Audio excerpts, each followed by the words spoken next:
السلام عليكم ورحمة الله وبركاته. سخرية واسعة من إريكي. تعليقات الصحافة الإعلامية عن فوز المغرب التاريخي على إسبانيا بكأس العالم.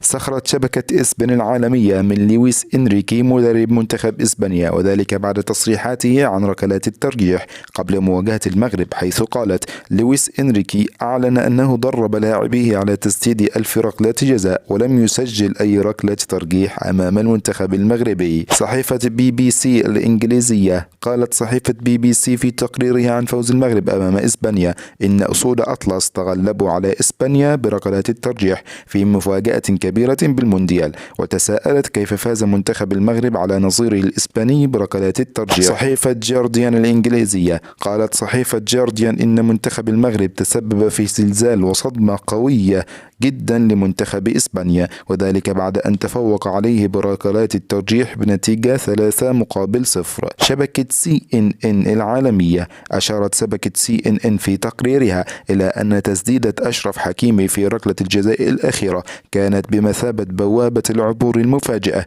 لمنتخب المغرب في الصدمة التي حققها بالفوز على إسبانيا.